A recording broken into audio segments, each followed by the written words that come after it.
So we are currently in the month of February, so we have an excellent opportunity to talk a little bit about Valentine's Day.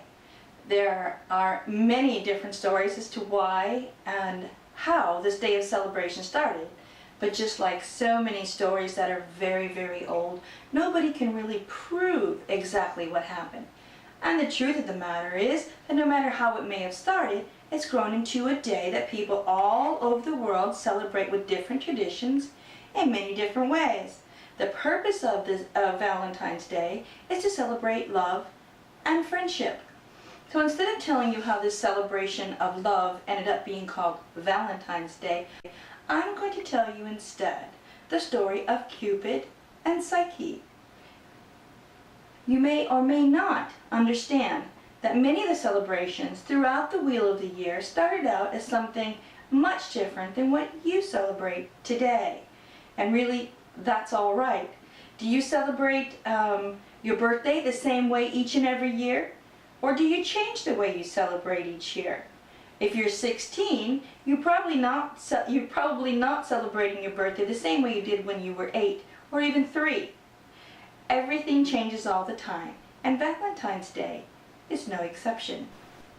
When you think of Cupid, you probably think of some cute little angel boy flying around shooting arrows into people that make them fall in love with each other. But that's not the way he was thought of a long time ago.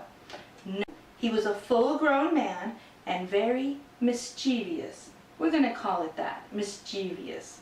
He was, in fact, quite different, always tricking people and stirring up trouble and doing things he shouldn't. He would use his arrows to trick people into falling in love with each other, whether they were already married or not. And sometimes he even caused people to hate each other. Oh yes, Cupid was once known as someone very different than what you probably think of him today. His mother's name was Aphrodite, the goddess of love.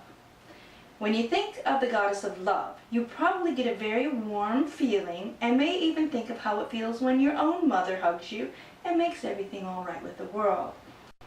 Well, love is a funny thing and is something that some people search for all their lives. Some are even quite jealous of those who have love in their lives, and they do not. Aphrodite is all of these things and many more. One thing she has long been known for is being jealous. Which brings us to Psyche. She was a mortal woman, a human, like me, like your mother, like many of the others you know. But she was beautiful. Think of the most beautiful woman you know. Maybe you've seen one on TV or in the movies that's really, really gorgeous. Well, she was even more beautiful than anyone you can possibly imagine. But she wasn't so very happy, I'm sorry to say. Because she was so beautiful, people were afraid to approach her or to talk to her. They thought they might not be good enough to talk to her, which is really, honestly, quite sad. The way someone looks should not tell us how we treat each other, but that is what happened. Psyche had 2 older sisters who were not as beautiful as she was, but were both married and mostly happy in their lives. You wouldn't think they would have any reason at all to be jealous of their younger sister. After all, they already had everything they could wish for. Psyche's parents, though, worried about what to do for their youngest daughter. It might have been different if she was happy being alone, but she wasn't. She wanted a husband because she was lonely and because she was so very tired of being alone with nobody to talk to at all. There was a small problem though. Because Psyche was so beautiful, people began to call her Aphrodite, and they worshipped her instead of the goddess. When Aphrodite heard what was happening, she became very angry indeed. She called her son Cupid to her side and ordered him to make Psyche fall in love with a man who was not only ugly in appearance, but was also a mean man. He was a dirty man who rarely bathed and who spent his money on things that he didn't need, so he was always broke. In other words, a loser. Cupid didn't really like his mother telling him what to do, but he didn't like having her nag at him either, okay? So he went to see what was happening with Psyche and decided he would make his own decision what to do with her. In the meantime, Psyche's father was terribly unhappy because he was worried the gods were upset with him. So he went to an oracle or a priest of the god Apollo for advice. The oracle told the father that he must prepare Psyche for her funeral instead of for a wedding, as she would never marry a mortal man who was human. Instead, the oracle said she would marry a fierce snake-like monster with wings and a poisonous dart. The man loved his youngest daughter very much, but he was afraid of the gods, so he did what the oracle told him, abandoning Psyche on a huge boulder on the top of a mountain. Psyche told her mother and her father not to cry, because she was not afraid. She told them she was looking forward to meeting her new wonderful husband. Of course, we'll never know whether she really was afraid or not, but that's the way this story goes. Before long, the west wind gently pulled Psyche from her lonely rock where she sat all alone and transported her to a beautiful wooded area where she found an enchanted palace. Although she can hear friendly voices, she never sees anyone at all. Still, everything she needs is provided for her night and day. Every night she is visited by a man who she can feel and hear and talk with, but who she never sees. She falls deeply in love with the man and soon gets used to her very unusual life. Although he spends every night with her, he's always gone when the morning comes. Of course, we know this man is Cupid, don't we? What we don't know, and what we will never find out, is why Cupid didn't want Psyche to see him. When her older sisters found out about the wonderful life Psyche was living, they were very unhappy indeed. Instead of being happy for her and enjoying their own lives, they were terribly, terribly jealous. When they paid their sister a visit, they convinced her that her husband was a terrible beast, just like the oracle had told their father, and that during the day when he was gone, he was doing terrible things. The sisters told Psyche that he was just waiting for her to have a baby so he could eat the child and then he would eat her too. They told her that she must kill the man who was really a beast and gave her a dagger to do the deed. They told her not to look, to just kill him as he slept. Now remember, when Psyche was growing up, people didn't talk to her because she was so beautiful. Everyone treated her more like she was a thing, an object, than a person, so she didn't really understand that people could lie and be cruel. Psyche was always honest because she never learned to lie, so she thought her sisters were telling her the truth and trying to protect her. That night, when Cupid fell asleep, Psyche did as her sister told her, but he'd been a wonderful husband, so she couldn't just bring herself to kill him as he slept without at least looking first to make sure he was a beast. So she lit an oil lamp so she could see her husband. I'm guessing she was hoping her sisters were wrong. When she saw him, she was overwhelmed with excitement and happiness because not only was he not a monster, but he was gorgeous. She gasped and stepped back one step, only to have one of Cupid's arrows graze her leg.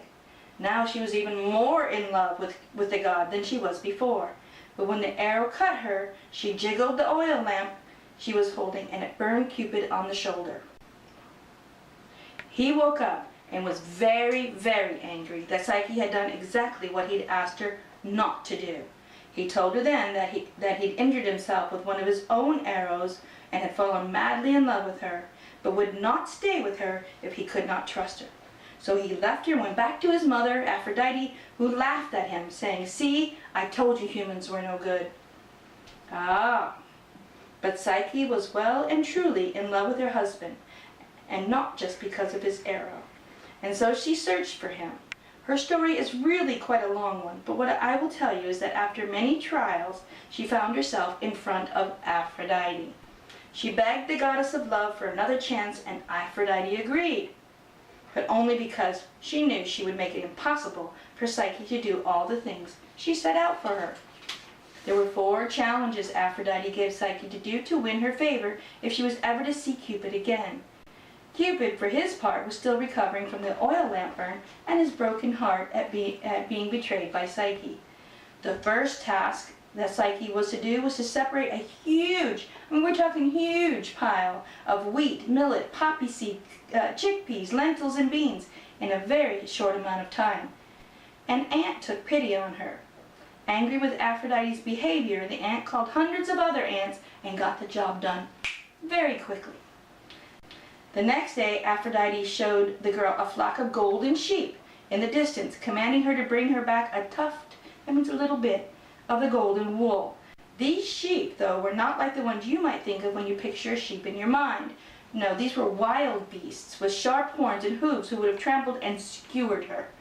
When she arrived there, a green reed in the river explained to Psyche how and when to gather the wool so the sheep wouldn't harm her, so she was able to complete the second task. Aphrodite was furious with Psyche because she was doing the impossible and accused her of getting help from Cupid. The third task Aphrodite gave to Psyche was to get a small jug of water from the river Styx, an icy cold stream way up in the mountains. It was a terrible task that no human could hope to do. There were giant snakes guarding the entrance, and the water itself had the power of speech, telling her to stay away, stay away. Zeus's highest bird, a golden eagle, helped her to gather the water because Cupid had once helped him. And so Psyche completed 3 of the 4 tasks. Do you think this was good enough for Aphrodite? Probably not, huh? Instead of being pleased, she was even more furious. She was so mad. This time she sent Psyche to Hades with a box to gather a small supply of beauty cream from Persephone. She was told not to look in the box over and over and over again. Psyche knew there was no way whatsoever that she could do what was commanded of her, so instead she went to the top of a very tall tower to throw herself off and end her life. She knew there's no way she could do this task that Aphrodite set for her. The tower, though, told her not to end her life, and then told her how to find the entry to the underworld, how to get around the many obstacles there would be in her path. And yes, there were many obstacles Aphrodite put in her path, and how to treat the queen of the underworld, Persephone. They were all tricks to everything. All these Psyche did just as she was told. She got the beauty cream and was headed back to Aphrodite when she simply couldn't resist her curiosity any longer. She opened the box. Instead of beauty cream, the only thing in the box was the sleep of Hades, and so did Psyche fall to the ground in a deep, eternal sleep. Oh no! Isn't that a terrible ending to a Valentine's Day story? What does this have to do with love? Well, it's not the end, nor should you think the end of your story has come, no matter how brokenhearted you may be in life. Remember to keep going until you have your happy ending.